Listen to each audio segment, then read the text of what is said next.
प्यारे बच्चों, हरीश शर्मा का प्यार भरा नमस्कार। और आज हम कक्षा 7वीं के चैप्टर नंबर 12 जनन के बारे में हम अध्ययन करेंगे। लैंगिक जनन, देखिए हम पहले कर चुके हैं कि जनन दो प्रकार का होता है, एक अलैंगिक जनन और एक लैंगिक जनन। जिसमें नर और मादा युग्मक भाग लेते हैं उसे हम लैंगिक जनन कहते हैं। लैंगिक जनन कहाँ पर होता है? पुष्प के अंदर होता है। और आप पुष्प की संरचना पहले पढ़ चुके हैं। आपको पता है पुष्प के अंदर दो प्रकार के जनन भाग होते हैं, एक पुंकेसर और दूसरा स्त्रीकेसर। एक क्या होता है? पुंकेसर और दूसरा स्त्रीकेसर। जो नर भाग होता है उसे पुंकेसर कहते हैं और जो मादा भाग होता है उसको स्त्रीकेसर कहते हैं। तो जनन के दो भाग होते हैं पुष्प के अंदर, एक क्या होता है? पुंकेसर और दूसरा स्त्रीकेसर। स्त्रीकेसर, ये पुंकेसर जो है नर भाग है और ये मादा जनन भाग है।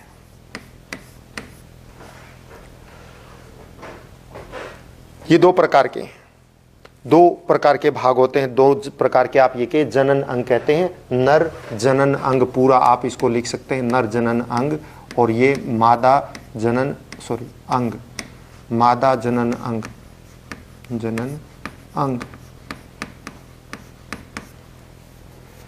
इसी नर और मादा जनन अंग के आधार पर पुष्प भी दो प्रकार के होते हैं। एक एकलिंगी, यानी जिसमें पुंकेसर अथवा स्त्रीकेसर में से कोई एक भाग होगा, एक जनन अंग होगा, उसे हम एकलिंगी पुष्प कहते हैं। और ऐसा पुष्प जिसमें पुंकेसर भी उपस्थित है और स्त्रीकेसर भी उपस्थित है, दोनों ही जनन अंग उपस्थित हैं, उसे हम द्विलिंगी पुष्प कहते हैं। पुष्प जनन अंग के आधार पर दो प्रकार के होते हैं। एक एकलिंगी पुष्प वह होते हैं जिसमें पुंकेसर अथवा स्त्रीकेसर में से कोई एक जनन अंग उपस्थित है। यदि पुंकेसर उपस्थित है तो उसे हम नर पुष्प कहेंगे, यदि स्त्रीकेसर उपस्थित है तो उसे हम मादा पुष्प कहते हैं। और यदि दोनों ही जनन अंग एक में ही हो तो उस पुष्प को हम द्विलिंगी कहते हैं। अर्थात वह पुष्प जिसमें पुंकेसर अथवा स्त्रीकेसर दोनों उपस्थित हैं उन्हें हमें द्विलिंगी कहते हैं। एकलिंगी पुष्प के उदाहरण अगर हम लें, मक्का, पपीता, ककड़ी, खीरा, ये सब क्या हैं? एकलिंगी पुष्प के उदाहरण हैं। पपीता, ककड़ी, खीरा किसके उदाहरण हैं? ये एकलिंगी पुष्प के। और एकलिंगी पुष्प जो है नर और मादा दो प्रकार के होते हैं। वो दोनों एक ही पौधे पर भी हो सकते हैं और अलग अलग पौधों पर भी हो सकते हैं।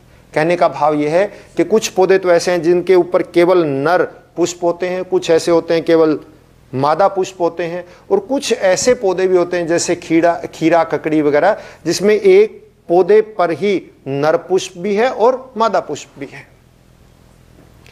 और इसी तरह से द्विलिंगी पुष्प की अगर हम बात करें, सरसों, गुड़हल, गुलाब, पिटूनिया, सरसों, गुलाब, पिटूनिया, ये सब क्या है?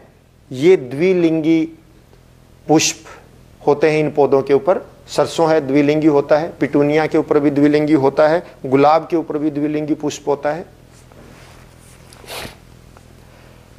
अब हम पुष्प के नर और मादा भाग के बारे में बात करेंगे।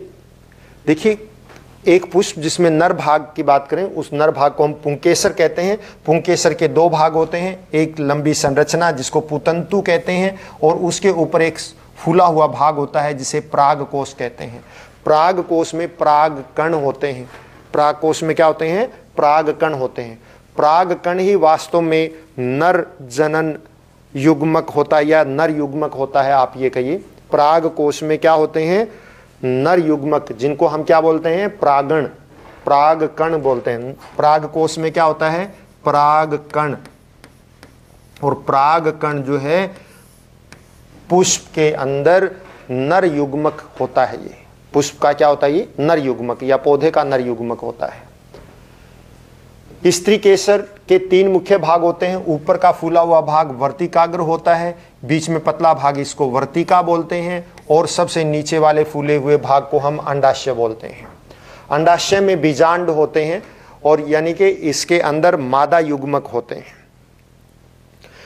जब नर युग्मक यानी पराग कण इस अंडाशय में पहुंचते हैं तो ये मादा युग्मक यानी बीजांड और बीजांड के अंदर मादा युग्मक जो है, मादा युग्मक और नर युग्मक आपस में दोनों संलयित होते हैं और उससे बीज का निर्माण होता है। और यानी जब नर युग्मक और मादा युग्मक दोनों का संलय होता तो बीज का निर्माण होता है।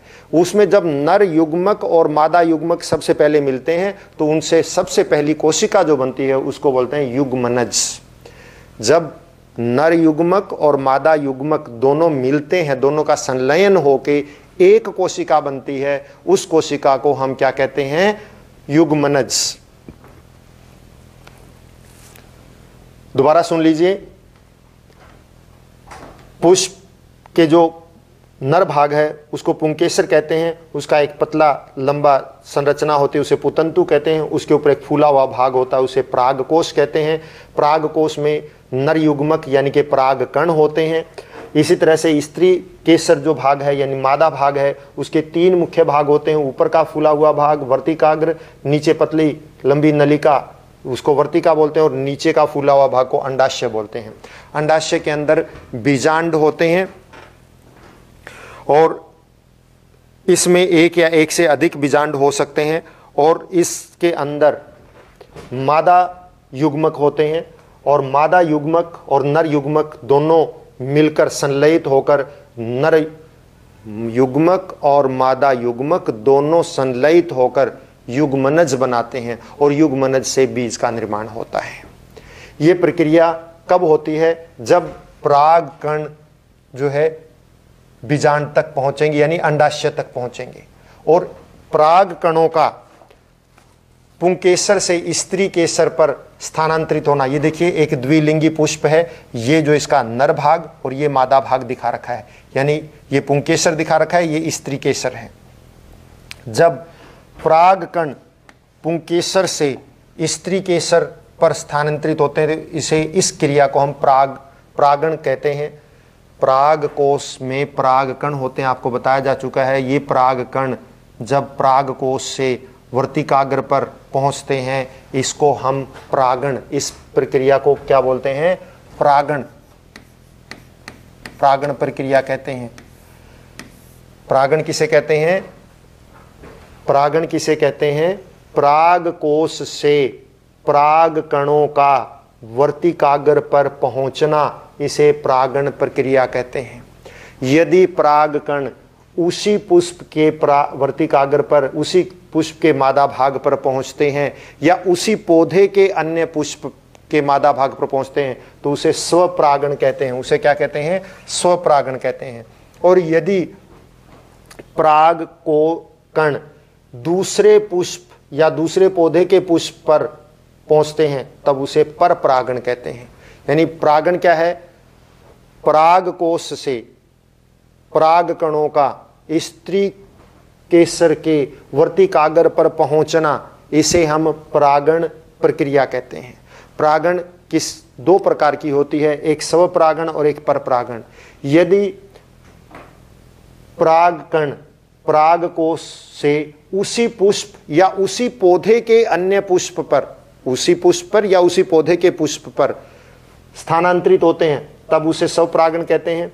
और यदि पराग कण पराग कोश से दूसरे पौधे के पुष्प पर स्थानांतरित होते हैं तो उसे परपरागण कहते हैं।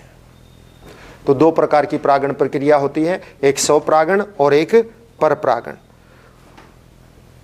बच्चों आज के लिए इतना ही काफ़ी। घर पर रहें, स्वस्थ रहें, उचित दूरी बनाए रखें, अपने चारों सफाई बनाए रखें और मास्क का उपयोग करें। धन्यवाद।